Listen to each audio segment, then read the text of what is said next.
I like the countdown there, Jason. It's actually a count up. He didn't, but he didn't go on 4. I did. He went on 3. Did you go on I went on 4? 3.5. 3.5. Now you're just 3. complicating it. You know what I did notice, fellas? What's this? Last week's episode was the first one that I didn't have to appeal the decision from YouTube to actually monetize the video. Oh, really? And when I say monetize the video here, audience, we're making shekels.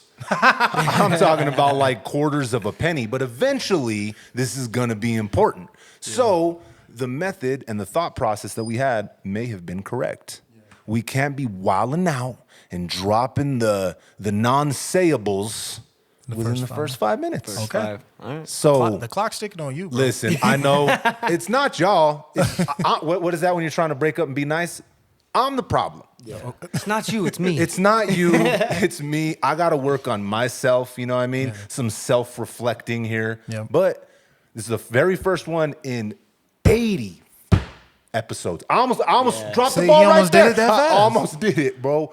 80 episodes. Yeah. First one, I didn't have to appeal the decision. Hey, nice. And all right. the question here is, who are we appealing to? Who's reading this appeal in the YouTube court? Do you know who's? The Allen Iversons. Algorithms. The algorithms. Yes. Yep. They base all of it off of the algorithms. Do you think they were trolling when he went out there and said he invented the internet? Because his name is Al Gore. I mean, that's pretty funny, actually. I didn't even think about that. No, that's pretty funny, Len Words, if that's true. Because I forgot the story behind it, but how did he? I don't even know how he made that case. That he invented the internet. I have no idea. You remember, Jay? How long ago was that? This was when he made the claim? Yeah, he made it like early 2000s. He was talking about like he was, I guess, involved in like the decision making. But the internet's been around for since like the 60s. I was gonna say, you know what I'm saying? I bet the government and like NASA and then, like they've had to have the internet, bro. They've had satellites up there for years. It just wasn't. We weren't able to get it on it until shout out to AOL, to the AOL day. Well, you know a black man invented it, right?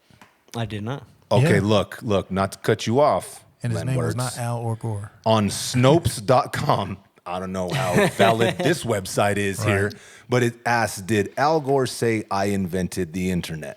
Despite decades of, no, I don't want to subscribe to your website. Get out of here. Despite decades of media mirth making about the supposed statement, former Vice President Al Gore never claimed he invented the internet. Right. Okay. Origin. Despite the multitudinous, what? Yeah, multitudinous. Len Words. Yeah, that is definition. Correct. Yeah. Multitudinous? Multitudinous. It just means a lot of different ways. A lot of different places and a lot of different ways. Yeah. Multitudinous. Like it. Wait, that's your new vocabulary. Diversive, divisive. Oh yeah, it's supposed to say divisive, but that's just bad writing. Just bad writing. Why would you? Why, bro? Yeah. I can read. I promise you. They just got this crazy right here, right? Yeah. References to the supposed quote that continue to be proffered. Again, wildin'. Sounds like it's written by chill out. By the AI. No, this was written by the algorithms. Right. Words are hard, bro. They are hard, but come on. They don't have to be though. They can be very simple. There's apps nowadays. I don't even want to read this anymore, dog. Okay. The quote continued. Even today, former U.S. Vice President Al Gore never claimed that he invented the internet, nor did he say anything that could reasonably interpreted that way. The legend arose from critics and pundits who plucked a relatively credible statement Gore made during the course of an interview, altered its wording, and stripped it out of context to make it seem a ridiculous, self-serving falsehood. I mean, so what did he say that they misquoted him on? I ain't reading it off of that website. I'll tell you right now, dog. But that's that. Okay. He never said it. Okay. Okay. Yeah. Maybe he did. Maybe he didn't. I don't trust that website now. You know what? Whatever I just said right now, do not go to Snopes.com. We do not. My name is Johnny James, and I do not endorse this statement. But that's the thing, though. I'm glad that we did run into that because the internet that this man may or may have not claimed to invent can go either direction, right? No matter what. And we said this all the way back on episode 1 when we had our diabolical mirror conversation. It's an echo chamber. Yeah. Right? Yeah. And no matter what kind of information you're trying to find in this echo chamber, you can find it. Right. On either side of the coin. I guarantee if I searched up right now, the moon is made of cheese, there would be a multitude of websites that would validate that statement. Right. It's not made out of cheese, dog. No. No. Well, that's a very diversive thing for you to say. However, it could be made of something that we don't know about. The moon might not be tangible.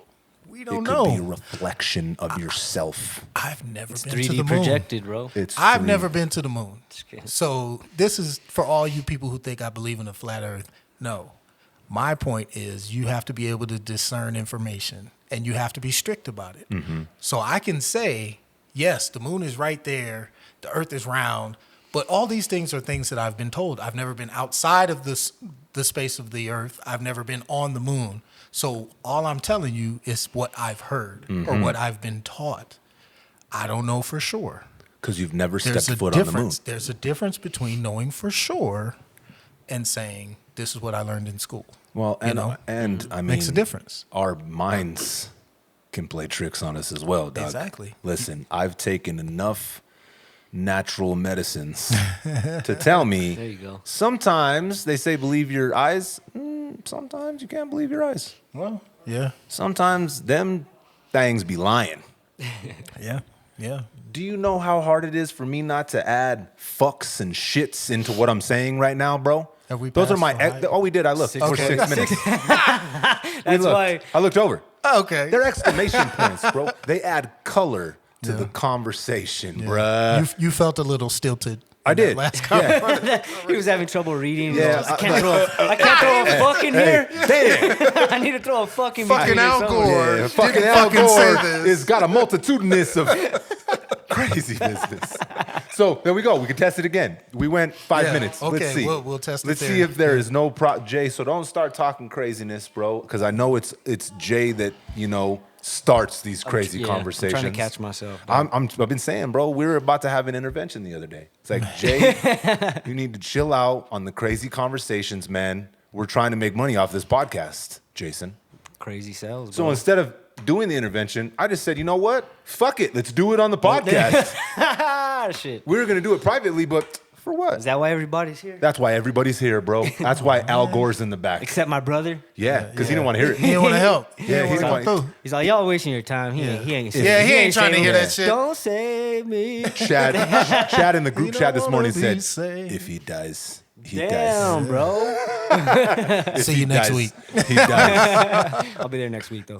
But I agree with that statement wholeheartedly, Len Words. I believe that there is room for conversation in everything that we have been taught Yeah.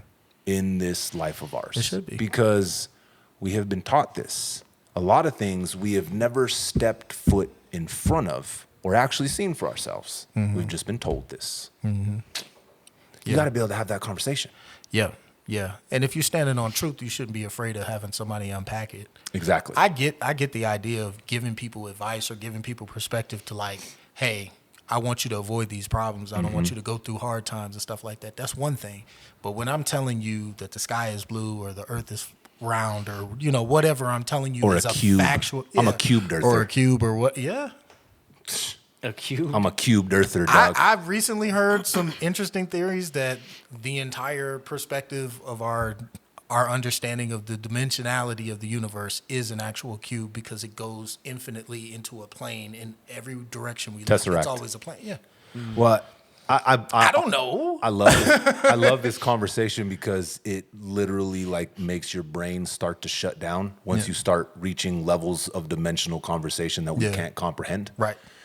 Like it see the literally limits. is There's a kind limit. of painful to try and get your mind to comprehend dimensions outside of the ones that we can comprehend and understand. Right.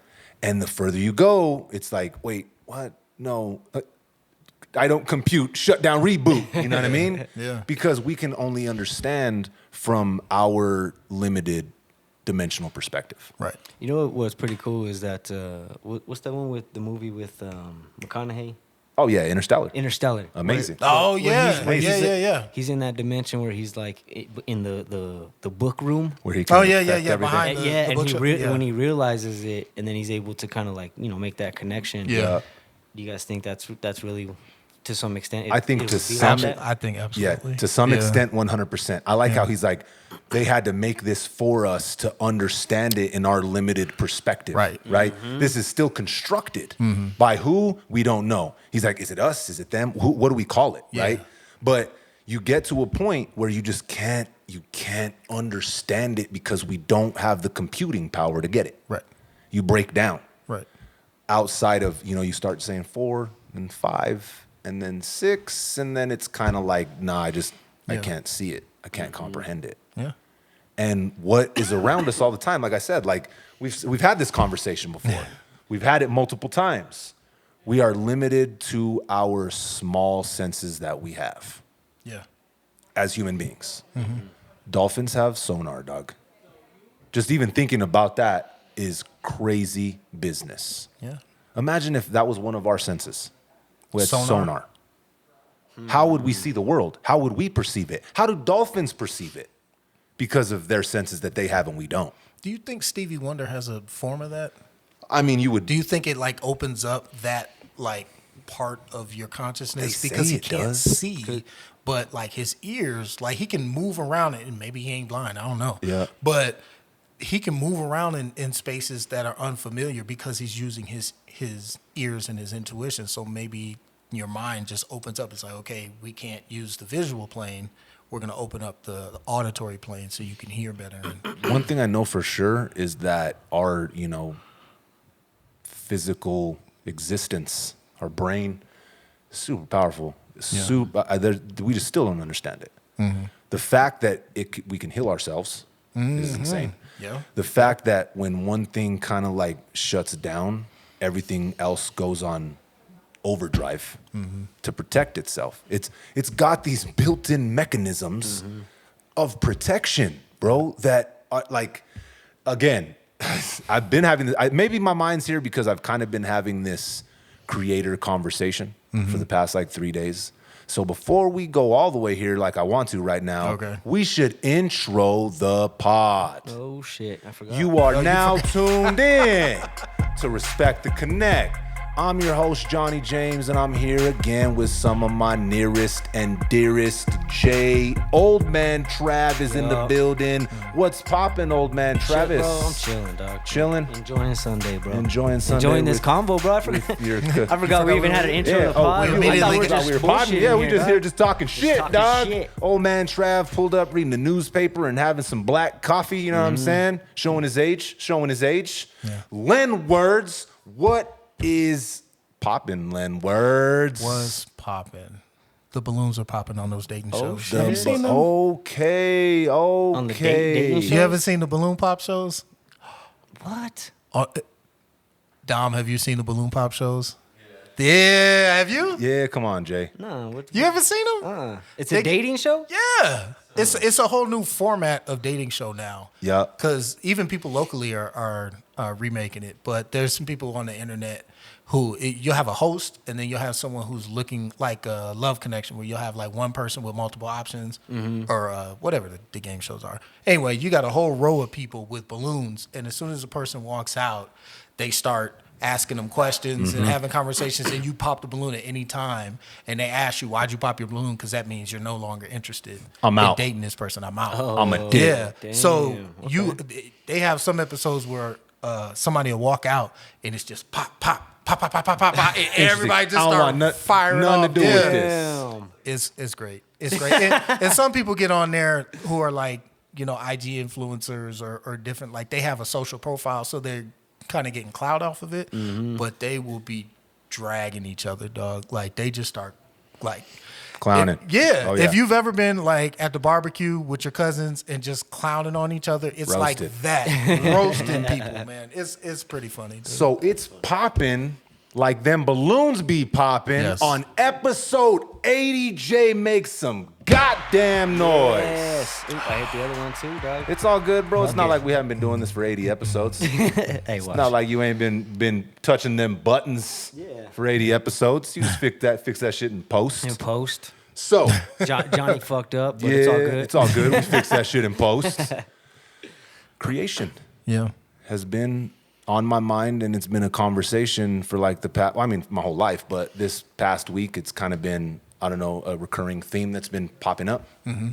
And again, dog, things are too precise for me, a non-religious person, to sit here and be able to claim that this is all happenstance and accidental. Yeah. It's very difficult for me to logically land there. And I'm just going based off of just us, right? Not start looking at other stuff, and sorry, the conversation goes completely off the rails. But just us as human beings and how our bodies are perfectly built to exist where we exist. Perfectly built to fix our problems when they can occur. It has fail-safe mechanisms, dog. It notices danger. It's got self-protection, like built in, dog, like we are created versus accidentally here. Okay. It's been a conversation that's been coming up, bro, because we've been talking about like the different religions that are out there and like what people believe in and the different prophets that are in these different books and stuff like that, bro. And I feel like it's an interesting conversation that a lot of people are scared to have because there's a reason why they say don't talk about religion and politics because it's divisive. And it really bothers me that it is so divisive because these are conversations that we really should be having, right? But people are scared to have them because it divides the audience. Just kind of sucks. Do you think that the reason people are told not to have these conversations is because they are divisive or because they hold the potential for them to be unifying? I think they're told that because they want people to believe that they're divisive. Because once you start having these conversations, you see that they're not divisive. You see that people have these thoughts that we're told not to have, right? And, you start speaking on these things and people get really defensive and really worried. I'll be the first one to say, I don't know the answer to none of this stuff, dog. But would I like to talk to my fellow human beings about this in like a logical conversation? Yeah, bro. But we're told that we can't. Yeah. Because we're going against we've been taught. Yeah. Like you said, we've never seen it. None of us were back there when the Bible was being written, or the Quran, or any of these religious books. We have to go off of what we've been taught. And it's crazy because what we've been taught changes like so frequently, constantly. I remember, bro, elementary school. Oh yeah, man, Christopher Columbus, he discovered it all, dog. This man discovered it all. Then you get to middle school and it's like, huh? This motherfucker was lost and didn't discover shit. Yeah. How the hell am I gonna walk into someone's house and be like, hey, I discovered this bitch, it's mine now? Yeah. And was lying the whole time, dog. Lied to Spain. Like the whole story that we were taught as kids and it was drilled into our head was a lie. Yeah. And it keeps changing, bro. So why can't we as individuals sit down and have these conversations? And I believe it's because the people that actually control these narratives don't want us to. For sure. Yeah. Because then we realize we're not as divided as we think we are. Yeah, and there's a whole lot more of us than there is of them. Well, man, I've seen it. Discern. I've seen it kind of firsthand, bro. Like my family had some issues with politics and religion, and some people can't have that talk. You know what I'm saying? Like they're not open-minded enough, or they're just, I don't know. But like some people just close off, and it's like, no, this is it. Leave my house. You know what I'm? No, like I'm dead serious. No, bro. I know. And I hate to bring like my family into this shit, but that's really what it is, and that's why it's like, well, don't talk about it because last Christmas, XXX got kicked out of the house. You know what I mean? And it's like, well, coming back to it, it's like you want to, we can have this conversation, but not everybody can because their beliefs are so strong, and then we're saying something that might contradict what they believe, and so then it's like that fight. Yeah. You know what I'm saying? So. Yeah. Again, it's coming back to it. Some people can't have these conversations, dog. Mm-hmm. So. I think what you just said, when people have these strong beliefs, you're not your beliefs. You know what I'm saying? Mm-hmm. Like, and that's the thing that people have to understand. It's like you exist in a space where you can always change your mind. Yep. So what value does your belief have outside of what you holding on to it? Mm-hmm. You know what I'm saying? None. It's just an idea. So when we pattern ourselves after particular ideas and refuse to hear other ones or contrary ideas, or actually test our ideas scientifically and say, okay, this is what I think. I'm going to test it to see if it's actually real, something I can stand on. Most people don't do that. They just want to think I'm right. You know, and that's kind of what it comes down to. They're so scared of their ego dying. And see, the thing is, scared of it. A lot of times what you believe is true and what you know is true are completely two different things. And usually you know the difference between the two. Exactly. But you're standing on your beliefs so strong that you want to ignore what you know, right? I've done that with, friends and people in my life that I knew shouldn't have been around, dog, but I believed they could change, or they could get better, or they could do better, or I believed that who they were wasn't really who they were. Right. But I knew that I was wrong. And I ignored it. Right. Yeah. Because I believed something that I knew was not true. Yeah. Not saying that that's always the case, but you should be able to dive into those conversations without,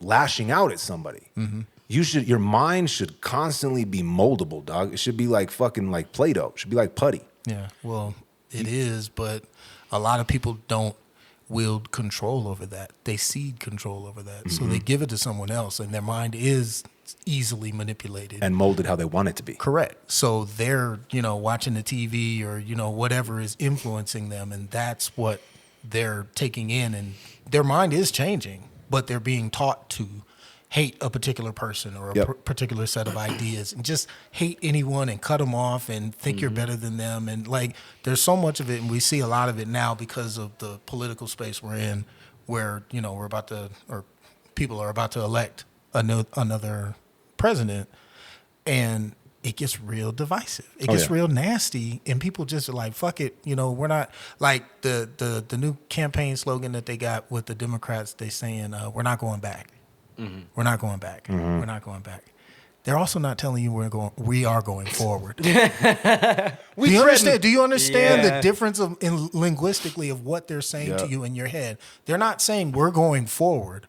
We're moving ahead, and this is how we're moving ahead. We're just saying we're not going back. So all they're saying is not A. We're not going to tell you what B is. We could be B. We could be Z.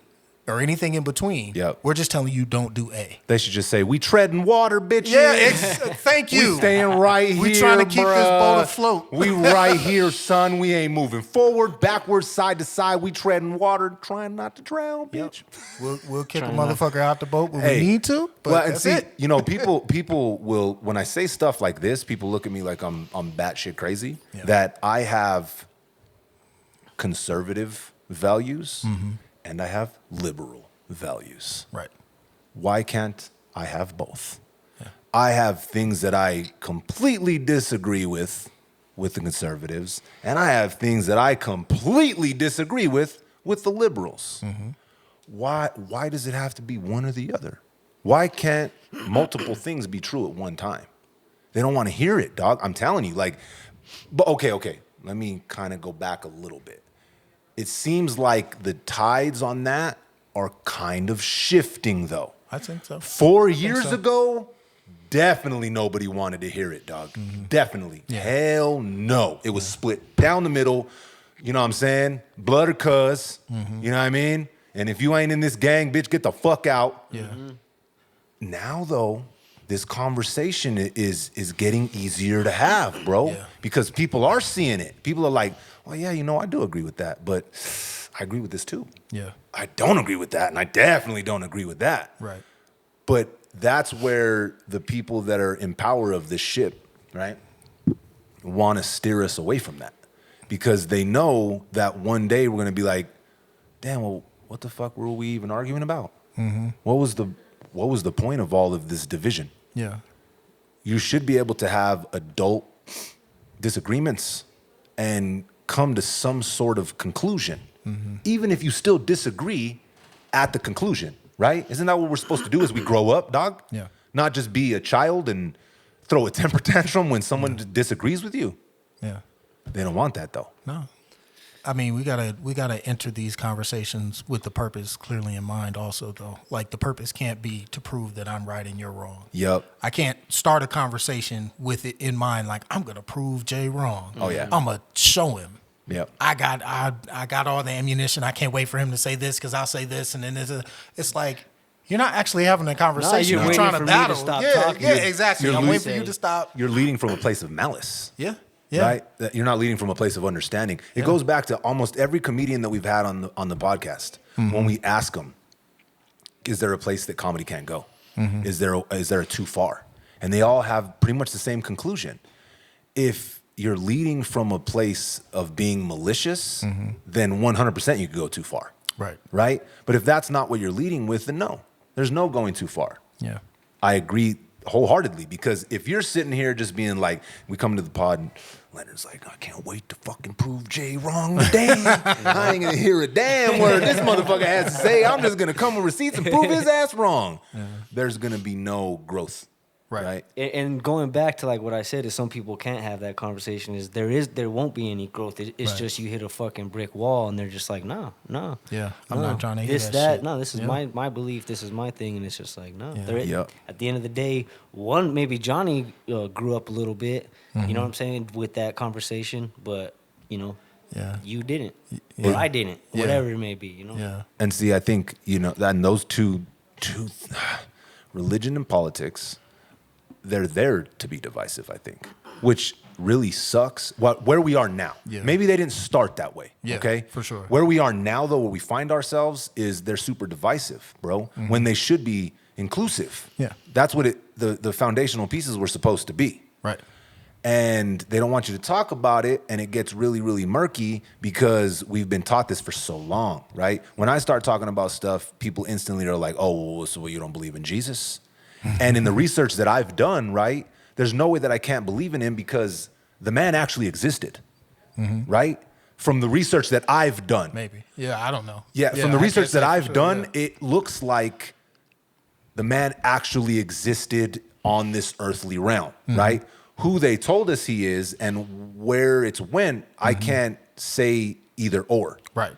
But I've done enough research to see like where I land on it. You feel what I'm saying? Like, for me, it seems like the man that existed here in this earthly plane wasn't a religious person. He didn't believe in religion. Matter of fact, he didn't believe in Jesus Christ? No, that's the one thing that he for sure believed in. He believed in himself. That's what I'm saying. And you and the rest of us. Yeah. But organized religion, it seemed like he was against. Yeah. And again, this is going off of, you know, the research that I've been able to do myself over the years that I've tried to research the subject. Because I don't want to talk about something having no knowledge on it. And I'll talk to a point where I'm like, listen, I don't know outside of that. But from what I've gathered, that's what it seems is the case. And it's just gotten so divided and so, I don't know, bro, against what it seemed like he stood for. What was it about? Yeah. And what he was as a person. Right. I think you're making a very solid point, and I think when people do get to the point where they're having a conversation about a historical or not, or a biblical or not figure, it comes down again to the purpose of it. Like Jesus Christ, whatever you call him, he represented an idea. Do you agree with the idea? Do you live by the idea? All the rest of the stuff, it could be true, it could not be true. We can get into the weeds on that, but the purpose of the conversation is either to make you small or to make us big. What's the purpose? What's the point of what we're doing right here? You know what I'm saying? If it's to make you small, then I'm going to tell you I'm the arbiter of truth, and I'll tell you what Jesus was and where he was from and what he looked like and how he thought and how to interpret his words and all this stuff, and I'll highlight it so you get it, and I'll beat it into your head. But if you look at Jesus like you're talking about, and it's like, okay, what does this mean to me? How does this affect my life? How can I use this to make me better and to make the people around me better? That's all. That's all we're asking. Like, that's all we really need people to do. It's simple. Everybody always just takes it elsewhere. And it's like, that's when I start dealing with people like that, as soon as I recognize that, it's just like, hey, man, appreciate you. Nice to meet you, and just keep it moving. It's not personal, but it's like, I know I'm not going to grow from this interaction. And I don't want to upset you. I'm not trying to diss you, you know what I'm saying? Like, you're at your level, you're learning every day. So I'm just going to continue to, see good things and positive outcomes for you and keep it moving, bro. Like, we don't have to be contentious. No. At all. And I love that you said he represents an idea because that couldn't be more true. And the reason they don't like people that represent ideas is because that means you have to use your imagination. And once you start using your imagination, oh boy, that's where we get into the weeds with them. No more chains. No, we don't want you having ideas unless you can have ideas. They got to be pre-discussed. Right. We got to run it up. Management has to check out these ideas before we say you could have these ideas. Yeah. Because in that you're using your imagination. And I feel, just from my personal experience, when we are using our imagination, it is when we are closest to the divine. Oh. That's when I feel like I'm plugged into the source, my dog. When I'm able to just be fluid and let my mind go wherever it wants to go, I literally feel like I am plugged into the source. Yeah. Whenever I've had my best ideas creatively, artistically, I wasn't forcing it, dog. I wasn't in a boat trying to go upstream. My dog, I sat back in the boat. I kicked my legs up. You're watching the clouds. I'm watching the clouds. And it took me exactly where I needed to go. Yep. Because I was having the ideas and they were going. They were going. There was no structure and there was no box that I was staying in. So for me, that's when I feel like I'm plugged into whatever that is. Yeah. And again, I know we always say they, them, and all this, like the words, the people that we don't know, and I don't know who they are. Yeah. But it does seem like the agenda is less imagination, more stay in a box. Yeah. Have you ever heard people say that this is a spiritual thing and we're battling with principalities? I have. Okay. So the way I interpret that and the way I understand that is like ideas are almost like spirits. You know what I'm saying? You can have the idea of the Slender Man. Slender Man ain't real, but it could scare you to half to death and make you scared to go into the woods and be in the dark by yourself. Because you made it real. Because you made it real in your mind. When you're talking about being creative and getting outside of, having those limitations, being close to the divine, I think that's actually how we were made to work. We're not so much like created by an outside source, but we're intelligent. And we're connected to that infinite intelligence. That's what Napoleon Hill called it, infinite intelligence. Everybody should read that, Think and Grow Rich, if you haven't. 100%. Yeah. But that infinite intelligence that we're all connected to guides us and helps us guide ourselves. And like you said, everything is already automatically pushing us towards better, wholeness, completeness, health, wealth, all that stuff. We're going that way. We literally attach ourselves to these outside entities. We call them them, we call them they, but it's just like leave the world behind. There's really probably not a group of, no, just a small group of people who can really do that much. They can only suggest the ideas. They can only tap into the spiritual realm enough to say, ooh, this is scary. This is the way you don't want to go. Don't go that way. It's dangerous down there. And they put that in your head. You accept it. And now you have these demons and all these, oligarchs or whatever these ideas are in your head that are stopping you from living your best life and controlling your outcomes and all that stuff. Nobody ever put chains on you. You know what I'm saying? Nobody ever put the limitations on you. You adopted it. You did. And you accepted it. And once that happened, their work was done. For sure. Now you're doing all of it. You know what I mean? I hate to quote Mr. Miyagi, but listen, man's told him in Karate Kid 3 when he's down there ready to quit, he said, you could get beat. Lose to your opponent. Do not lose to fear. Yeah.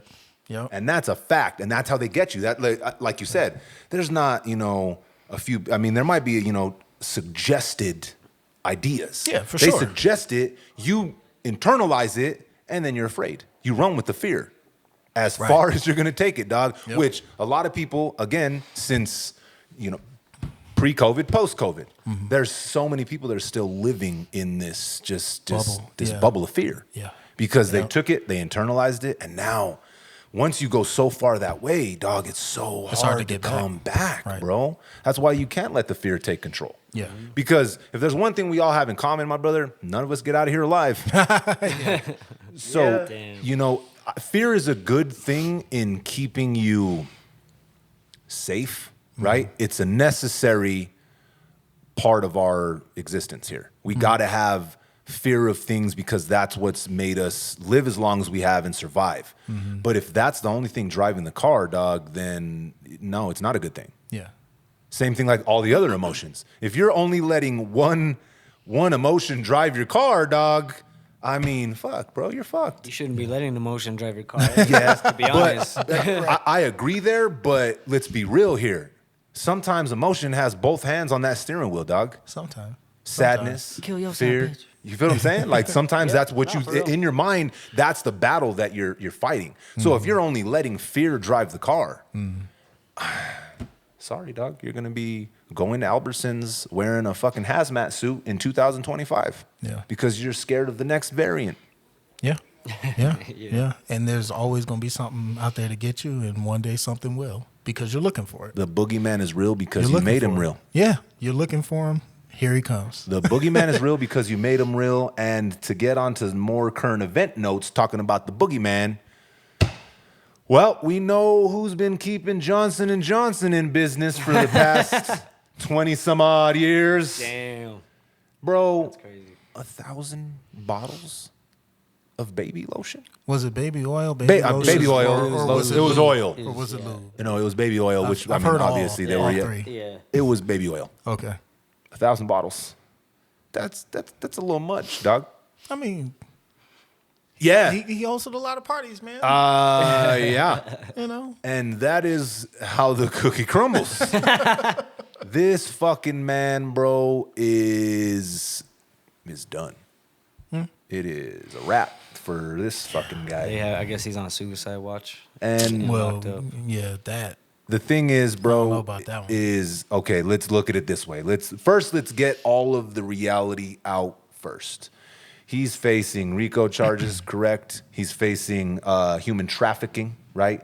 I seen that there was arson on the list, which I'm assuming is Kid Cudi situation. I didn't see that actually being charged. Though. In the charges? No.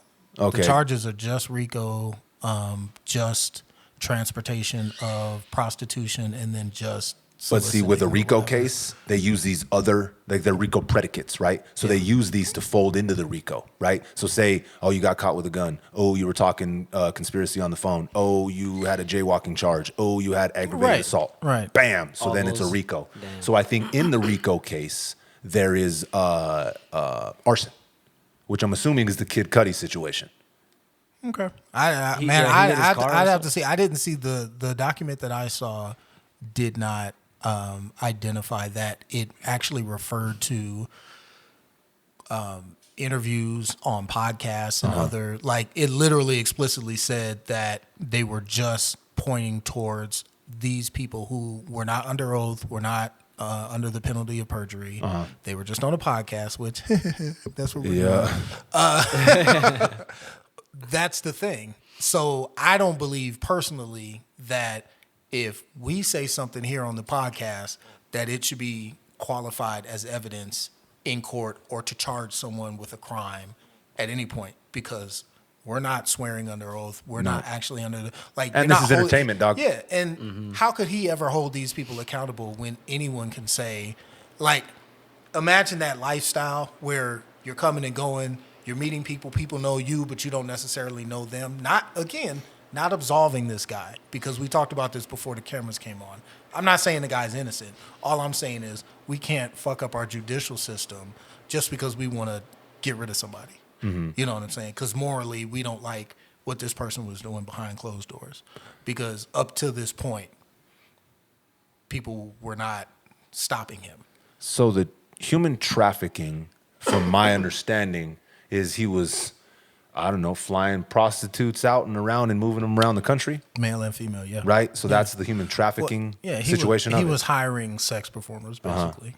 Yeah. And, bro, this fucking dude, bro, is, for one, I'm just going to get it out the gate right now, a fucking giant piece of shit, right? Okay. For out the fucking gate, for just the one piece of video evidence we have of him kicking this 90-pound female like a fucking football, for me, that was it, dog. I didn't need to see any more. Fuck that dude. Giant piece of shit, right?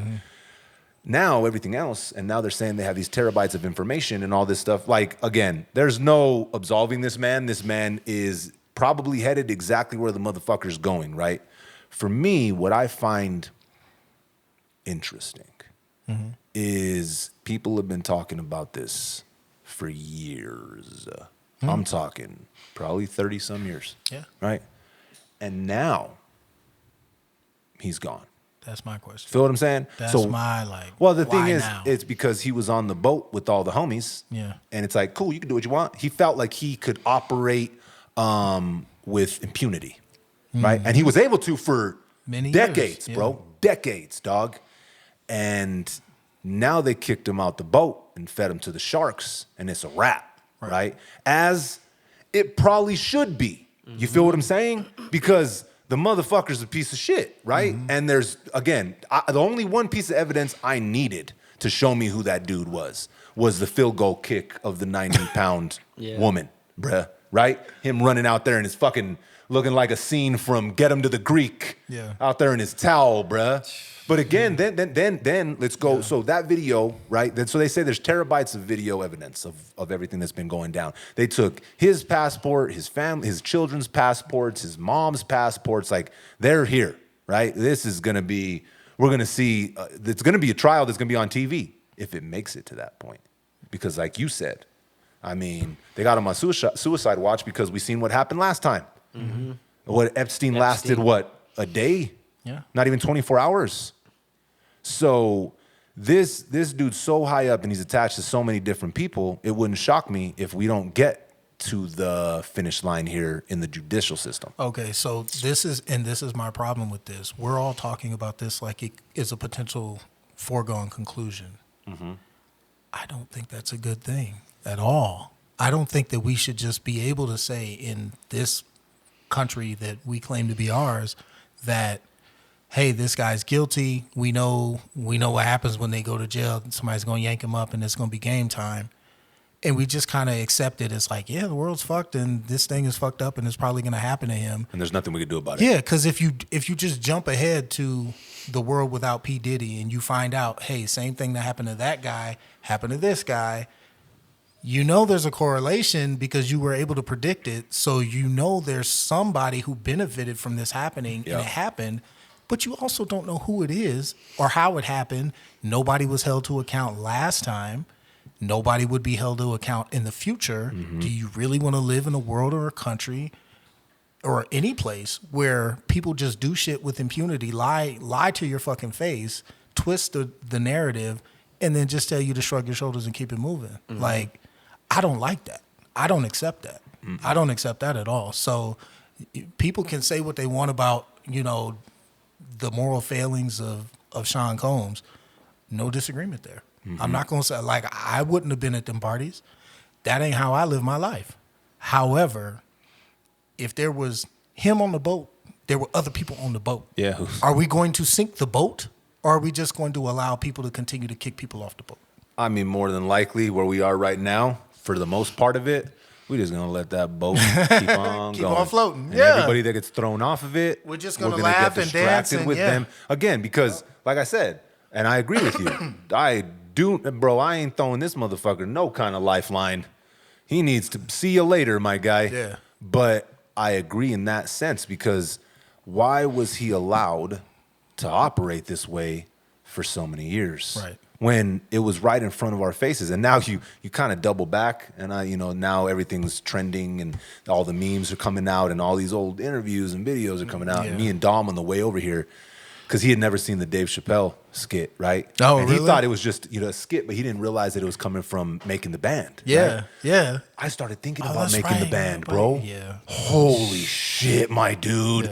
Yeah. It was all there in front of our face, the same way it was Yeah. with Robert Kelly.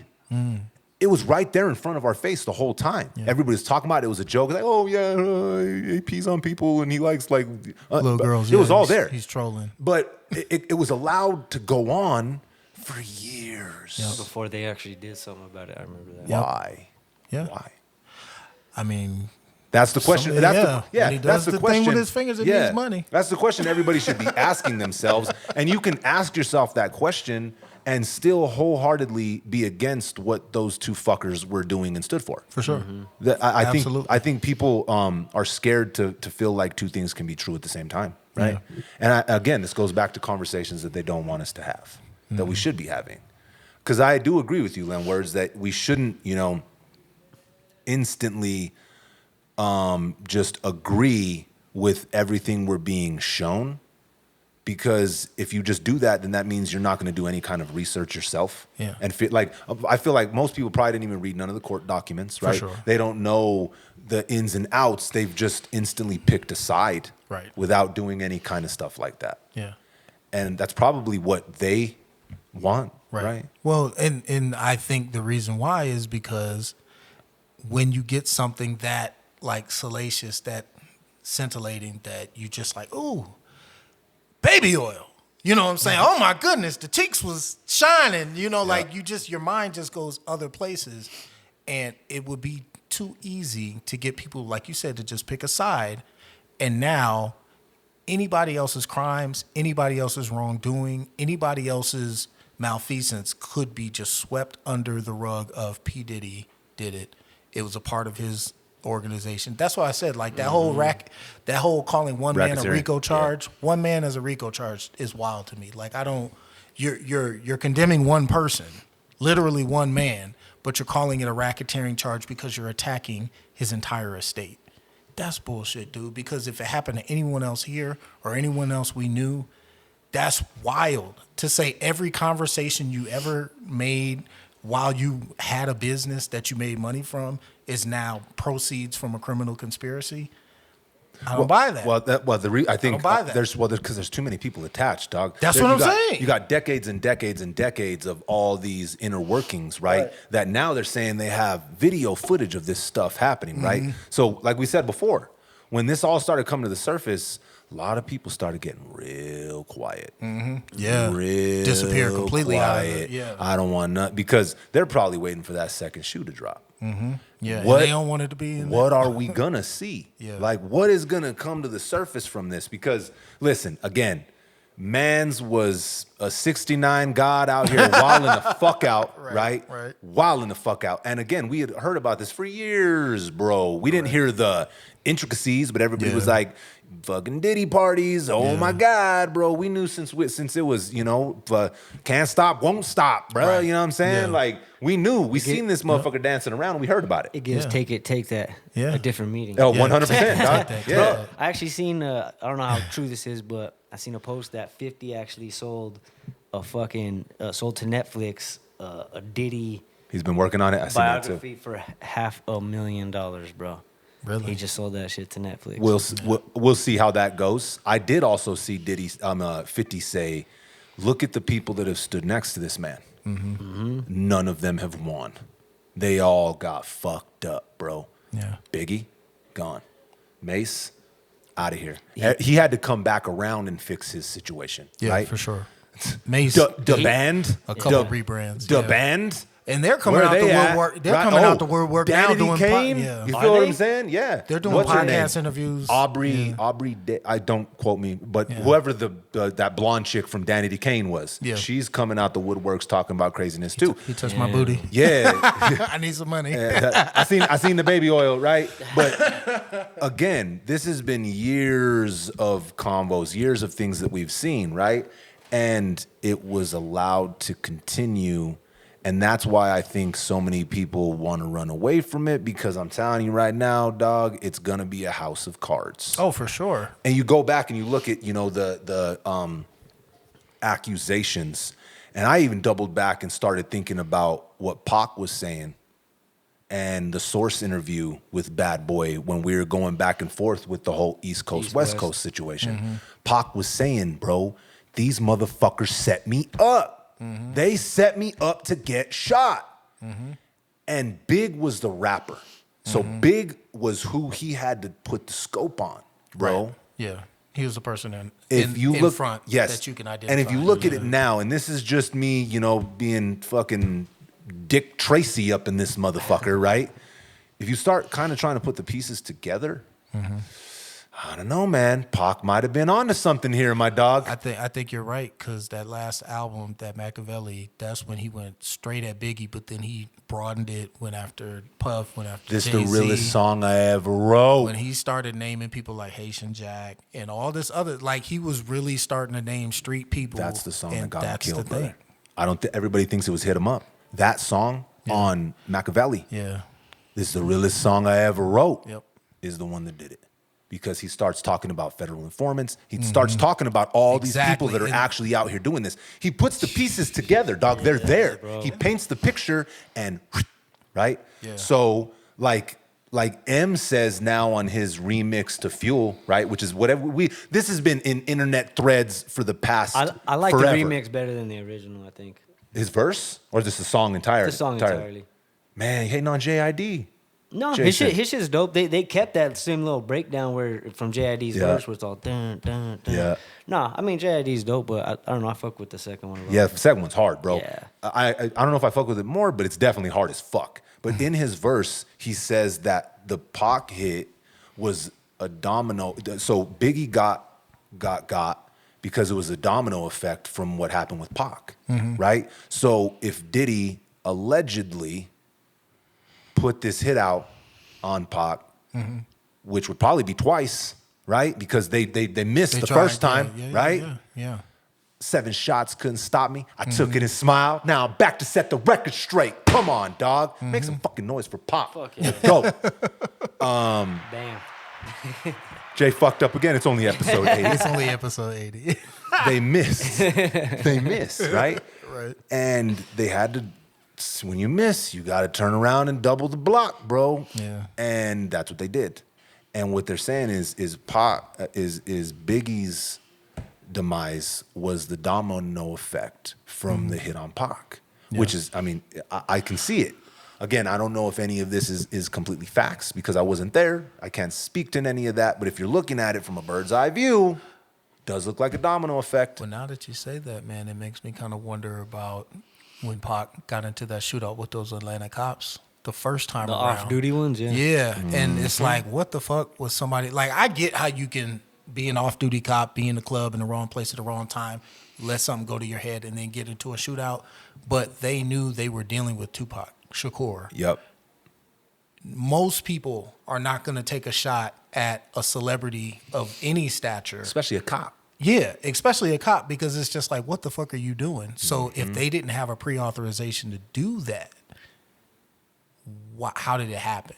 You know what I'm saying? Because now, if he's really becoming a threat or looking like a threat, and people are starting to be like, well, something's going to have to happen. Yep. And he's walking around with weapons and he's talking big shit. It's like, well, we got to make sure that he's going to interact with people and feel the same way. They tried, bro. I'm saying, like, you look at it, dog. I'm going to let my conspiracy mind run here, dog. But you look at it, bro. They tried so many different ways to shut this man down, bro. Yeah.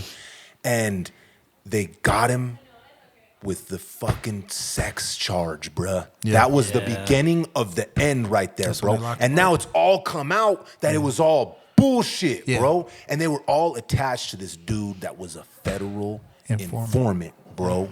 They did everything in their power to shut this man's down, and that's how they used it. And Pac even said it, bro. Go back and watch these interviews. He's like, I was raised by a woman. There's no, like, the respect I have for females is, I can't, like, overstate it. This is something that is so far out of my character, it hurts me to my core. He said this in interviews, dog. Yeah. And he said it too. He's like, go back, read the tapes, look at it. It's all there for you. If you want to see it, it's there. Yeah. They were trying to shut this man down for a long time. Sure.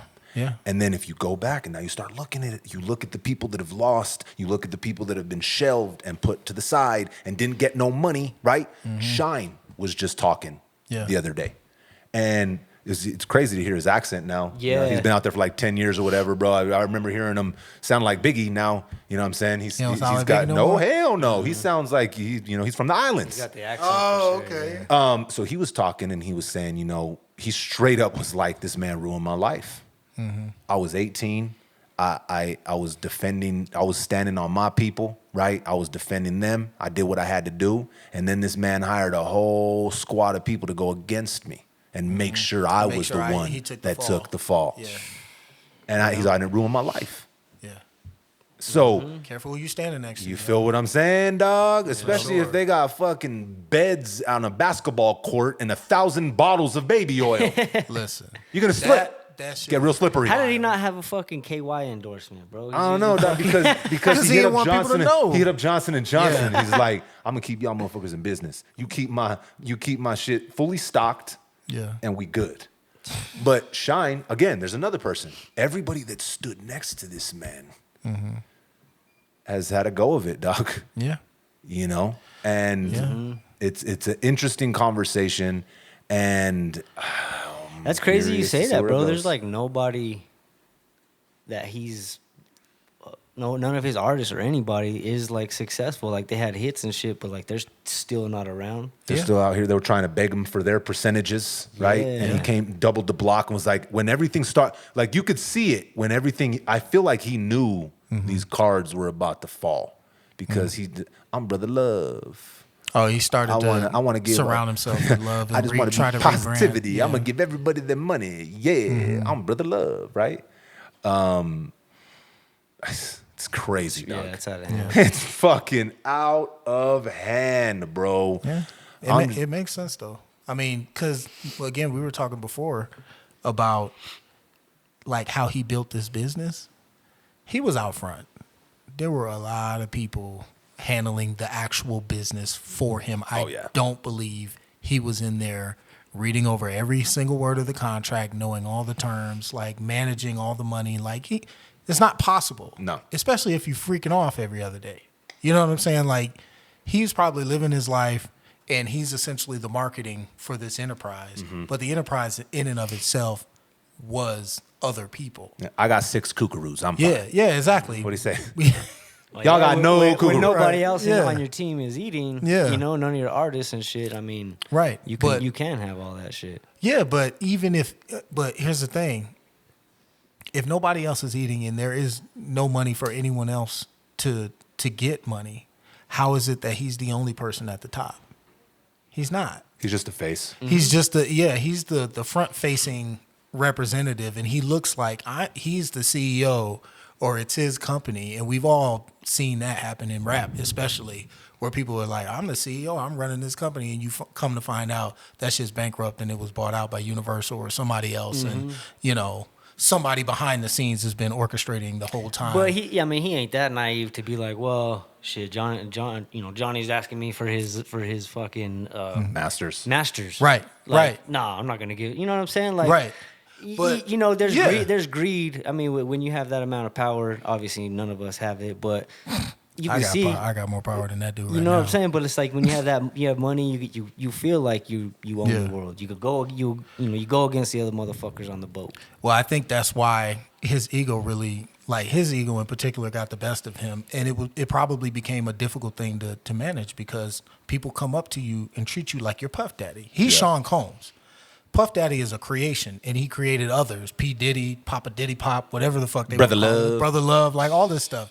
He's rebranding and renaming Diddler himself. on the roof. Yeah, now. But these are the things where it's like all these things are ideas and concepts of who he wanted to be and what he wanted to represent to the world, but they were not him. Who he was who he is behind closed doors, as a father, as a man, like as an individual person.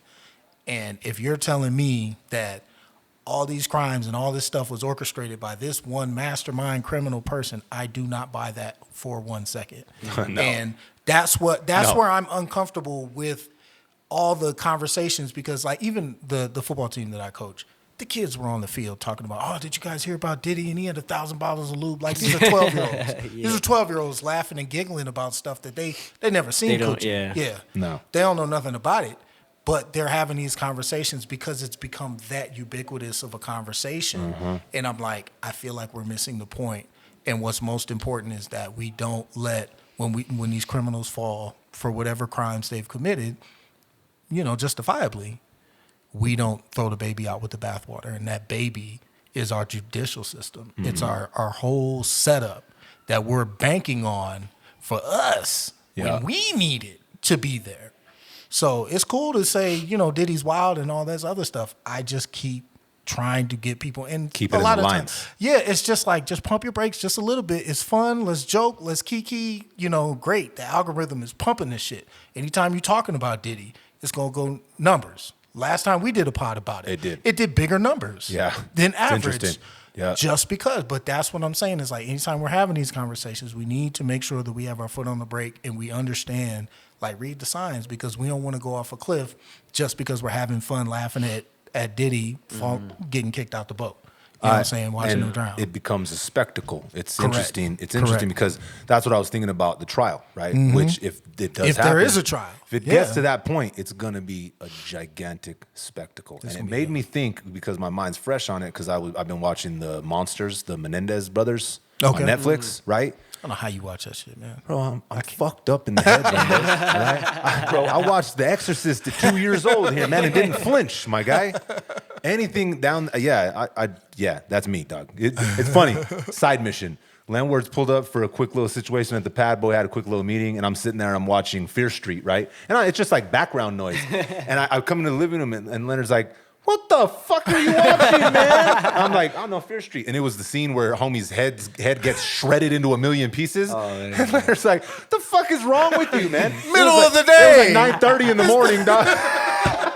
He's like, watching people just get their heads cut off and shit. I'm like, what are you doing? Hey, it was funny. And it's just like nothing. Yeah, I was like, background. Are you hungry? You hungry? You want some spaghetti? I'll make some. So I'm watching that, and it reminded me, it brought me back to that time, and I forgot, bro, how much of a spectacle that fucked up shit was, bro. Mm-hmm. Yeah.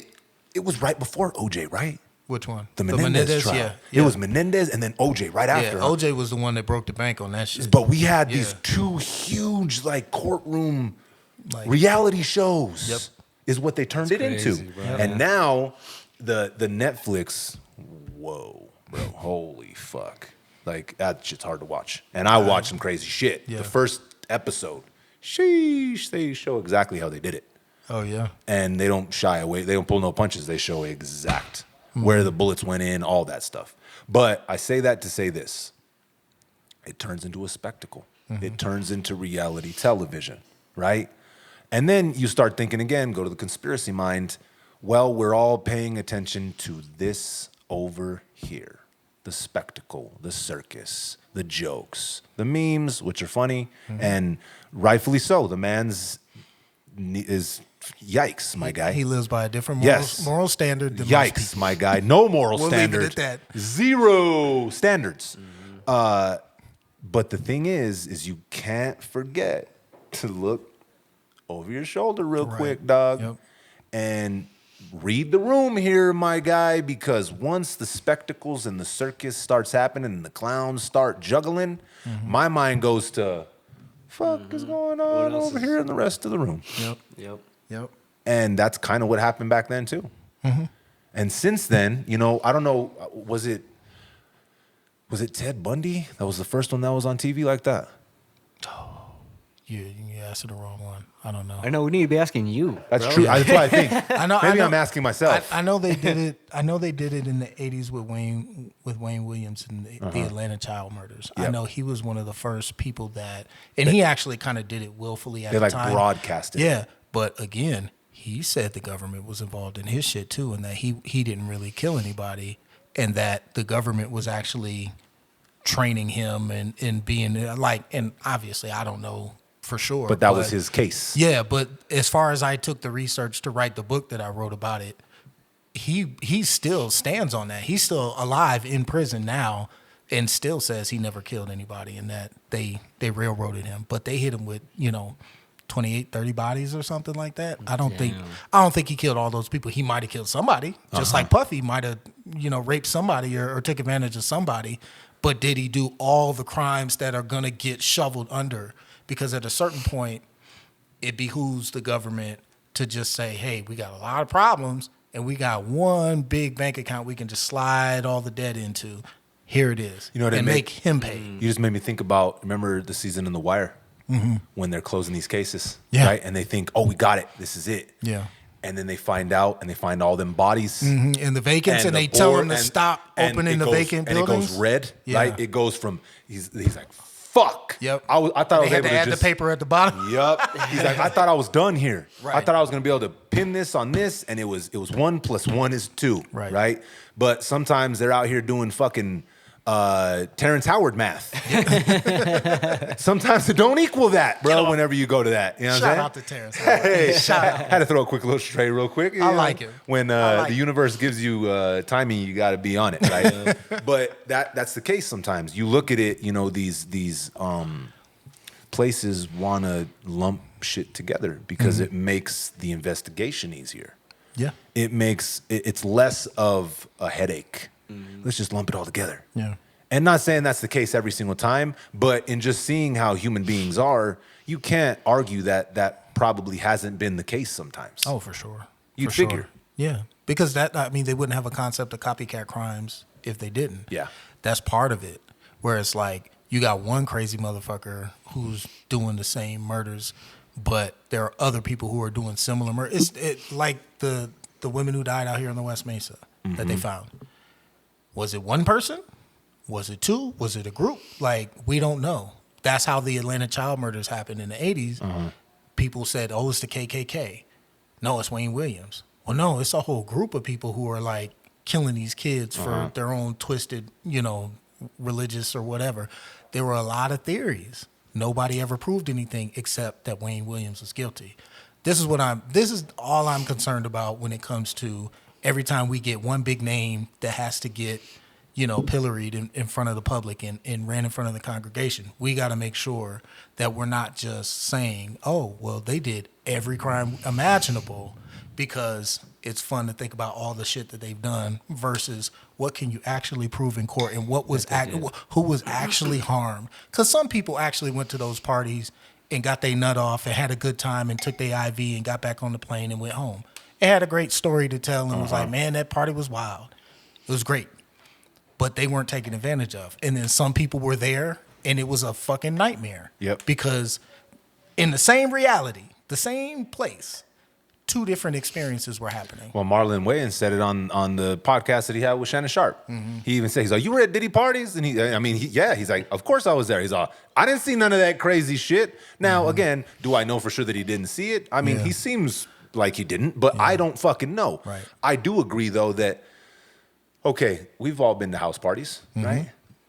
I don't know what the fuck is going on in room A. I'm in room C. Right? We're making a gravity bong here in room C. I do not know what is happening in room A because I'm not in there. I'm in the same party under the same roof. We are building a gravity bong over here, my guy. Yeah. I agree. That is also the case. Again, multiple things can be true at the same fucking time. I think what you're most concerned is, what I'm taking from what you're saying is, you're more concerned with the people that are going to get away with it by wiping their ass with just one person when there was multiple pieces on this chessboard. Yeah. I am most concerned with actual justice and actual truth. And if we're not really about that and we just want to talk headlines and hotlines, then, you know, so be it. I'm going to let you have that. But it goes back to that earlier conversation. If I'm just here to make you small and not make us bigger, I don't want to be a part of it. Nope. I'd rather be a part of the conversation that is going to protect all of us in the future rather than just the one that says, man, this motherfucker's wild. Because, like I said, my kids on the football field can have that conversation, and they're competent to have that with you if you'd like to speak to them. Maybe they'll talk to you about baby oil. For me, that's not the most important part of it. For me, the most important part is, did he actually break a law, commit a crime, cause harm, to whom, and how are they going to be recompensed and correct, and how will his behavior be corrected? Everything else to me is just fucking hearsay and bullshit. White and noise. I don't care about it. White noise. I don't care about it. Yeah. I see that. And there's way too much other important shit going on in the world for us to really even give a fuck. Like, that's the thing. That's you know? true, but it seems like that is, this goes to every conspiracy thread ever. It does seem like that tends to happen when there's a lot of shit going on. Yeah. They find this one spectacle to get everybody focused on. Yeah. And they're out here moving and grooving. Oh, yeah. I mean, well, look, we got fucking elections coming on. There's like 3 wars going on. Like, it ain't just, this guy's such a bad, I mean, he's a bad dude, don't get me wrong, but it's not like, stop watching what's going on in the rest of the fucking world and watch this guy. Yeah. No. That's what they always have us do. I think. That's what happened in, well, of course you guys seen Gladiator. At the beginning of the movie, they had won the war, and fucking Commodus had nothing to contribute. So after he kills his father because he wants the throne, what does he do? It's political upheaval. Some people are like, fuck the government, fuck the Senate, fuck all this shit. And he's like, games. We need games. We need a distraction. And they even said it. They were like, the country's at war with itself. And he says, give them games. And he was right. Until the end of the movie where, you know, the end of the game actually united the people. But we haven't really seen that here. You know what I'm saying? And the thing is we've based our entire, like, we're like literally replicated from that. A lot of what they did is how the United States and Western civilization. Western political system. It's set up that same way. So it's the same play. Round and round we go. That's why you got to pay attention to history. That's why I consider myself a student of history as much as I can be with the time that I have to be. Right. Because it'll show you things, bro. It'll show you the direction, dog, if you really pay attention to it. Yeah. You could read the future by reading the past. Call now for your free terror reading. So I'm still mad you can do that accent at the drop of a hat. How many times did you watch that commercial, man? No, okay, it's not that. You know what's funny? And this is, a lot of people don't know that I have this skill set. So me and my brother, right, we grew up in a room that was probably closer to the size of a closet, a walk-in closet, than it was an actual room, right? And man, we were there with each other constantly, 24/7. And we would like try and make voices and like listen to other people's voices and like try and do them ourselves. I mean, we would practice this, my dog. I'd be on the top of the bunk bed, he'd be on the bottom of the bunk bed, and we'd sit there for hours just like trying to recreate voices and figure out how we could do it. Both of us got good at it, dog. Like seriously, it's crazy. Even still to this day, bro, like sometimes I'll just be able to just like, and the kids will laugh like, damn, Dad, you sounded exactly like that. And I'm like, oh, it probably comes from that skill that I built. So if you catch me doing voiceovers for cartoons, just know I've been training for this shit my whole life, son. That's funny. On a lighter note, since we probably should be getting out of here pretty soon. Oh, yeah. Who's going to the balloon fiesta? Dude, I actually ran into some dude that was selling one. Oh, a balloon? Yeah, man, he kind of looked like me. He kind of looked exactly like you, dog. Hey, I got this fucking balloon, dog. You like hot air balloons or you what? like hot air balloons, brother? $20, bro. $20, bro. $20, brother. It's the whole balloon, brother. I was like, what the fuck? Yeah, I do like hot air balloons. It's been a couple years since I've been, bro, to be honest. And I live right there, but I was about to say, bro, I ain't even gonna ask you. This motherfucker cheating. Y'all still even gotta go. Y'all still haven't been in balloons though yet. And see, that is what I'm trying to make happen right now. Okay, please do. you know what's weird, bro? I'm kind of afraid of heights, bro, but when I picture myself in a balloon, I'm fucking super afraid of heights, dog. Like Yeah. I'm like, So here's the thing, because again, I've actually done. I was about the to say, have balloons you been twice. in a balloon? Twice. So it's not that scary feeling. Like you don't feel off balance. You feel in perfect balance. I don't know what it is about the aerodynamics of balloons, but even when the wind starts moving it, it just kind of like does this, but it doesn't like. It's not like turbulence in a plane or anything. So even though you're in that small basket and there's no seatbelts or anything like that, you feel completely safe. It's like riding up in an elevator or on an escalator. You just kind of go higher and higher and higher, and then you're like, damn, I'm like 200 feet in the air. Like, holy shit. Yeah. But it's not scary. Like, it doesn't feel like that. Now, of course, get a pilot you trust. Do not fly over power lines. Stay in, the box scenario, all that stuff. So you probably shouldn't buy that balloon, Jay, for $20, dog. But you can fly you it. can go, Think he you takes can go returns, bro? untethered. Yeah, I want to return. But I would love to see you guys, and if you guys ever want to go, I'll go with you, man. Like, yeah. That's what I'm trying. We will all die together in a fiery Yes, I think that's why I asked. last podcast. Because I'm trying to Episode facilitate. 85. Yeah, see you guys. Damn. I'm trying to facilitate that kind of right now. Oh, yeah. I'll be down. Is I'll be making down. that happen. We vlog about it. I think it could be really, really dope. Because man, I've done a lot of new fucking Mexican shit, my guy. Almost all of it. I ain't never seen the sandias from a hot air balloon. It's nice. It does get cold up there, though. Yeah. Yeah, wear a hoodie or a jacket. I don't know if I've told you this, but I cold plunged too, Lenwerts. Oh, yeah, I forgot. Right before the marathon. Right before the I knew it was coming. Right I knew it was before the coming. marathons. Hey, listen, as a local, we all know that there's shit that we hate about the Balloon Fiesta, dog. The traffic is a fucking nightmare. There's a lot of fucked up shit locally living here that the Balloon Fiesta does. But my dude, come on, man. If you get there and you're there and you get yourself a burrito, some fucking Pinon or Pinon Company Bizcochito coffee, and it's early, and you get to see all the balloons take off, brother, that shit is sick, my dude. The mass ascensions are. There's nothing like it, Everybody bro. should see it. There's nothing Everyone should like see it. You turn, you look at the sandias, dog. The sun's coming up, bro. It's just fucking majestic as all hell, bruh. I'm telling you, dog. Don't be a hater. And I know it's especially because of how fucked up it can make the traffic. A lot of us are like, fucking Balloon Fiesta, son of a bitch. We forget how gorgeous it is, bro. Yeah. And how lucky we are to have that here in our backyard. Yeah. There's nowhere else in the world. And I swear to God, tourism did not approach me about this. This is just facts. All right? Facts. So you're gonna go to the Balloon Fiesta, or you're trying to orchestrate it now? Last year, so I'm definitely trying to orchestrate us in a balloon. Okay. I'm gonna go this year too because last year we were in Disneyland, I think, for the Balloon Fiesta, so we missed it. And Aaron hasn't been able to see it now that he can like fully comprehend it. Right. Outside of this is just loud and there's a whole bunch of fucking people around. So now he's gonna be able to like, oh shit. Same thing with McCall's. We've skipped McCall's for like the past like 2-3 years or something like that. He's now at the point where he's gonna really enjoy it. And I want to go do the whatchamacallit that I haven't done. What's that? They have like a zombie maze hunt. Oh, really? And they have like a haunted house there. Yeah. Sick. At McCall's? At McCall's, bro. You get on the back of like the hay rides and shit, and they take you through this little course and shit, right? And you have paintballs. I saw The Shining, man. I'm not doing that. Hey, that's why I'm I'm not getting doing stuck in there. That's why I'm doing it.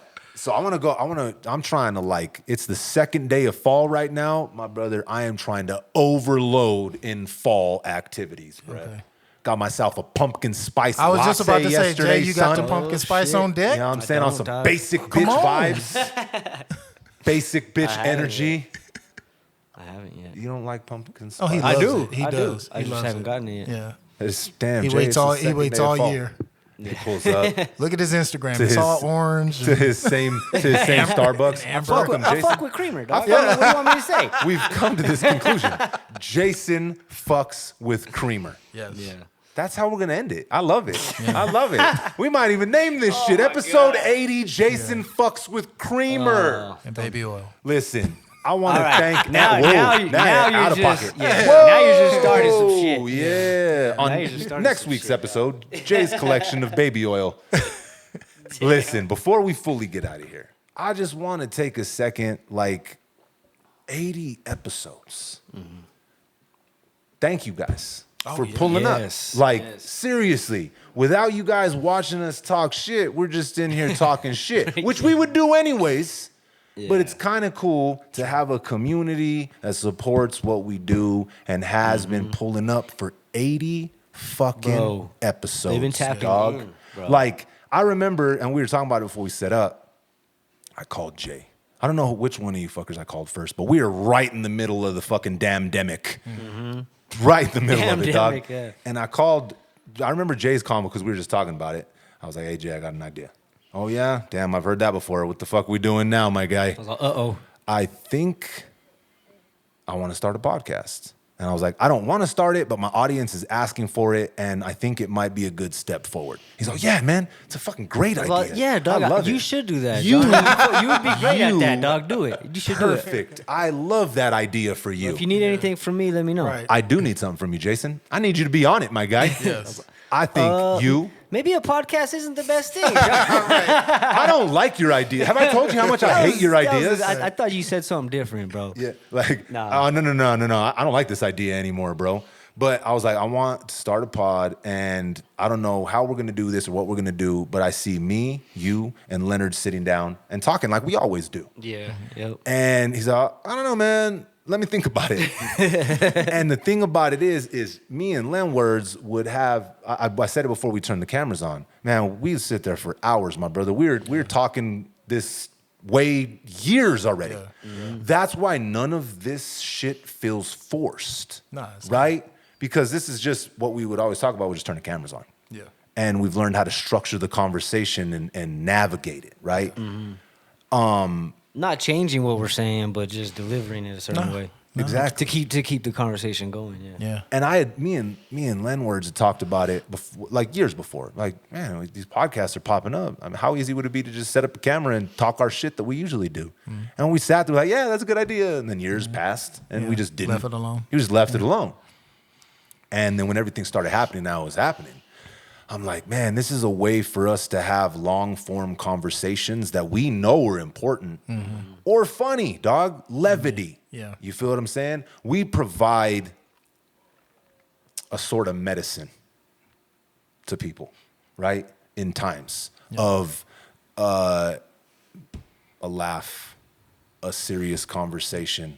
Oh, damn, I never knew that book existed. Wait, I didn't know nothing about the history of that. Or even, fuck these guys, they're wrong. I want to express my hatred toward these motherfuckers. You do that too. It's still something that we're providing. Yeah. So, man, hey, thank you two motherfuckers, first off. You know what I'm saying? We thanked the audience, but I got to double back, bro, because, yeah, man, 80 episodes. Yeah, man. This has been fun, though, for real. It has. But you leaving or what? Shit, Jay? Yeah. I thought we were getting out of here. I'm announcing my retirement on episode 80. It's been great, dog. Thank you. Hey, Mamba out. Drop the mic. But for real, though, the audience and the community that we've built, we appreciate every single one of y'all. And I promise you guys, we're just getting started. So stay tuned. Yes, sir. Till next time, respect, connect. Peace.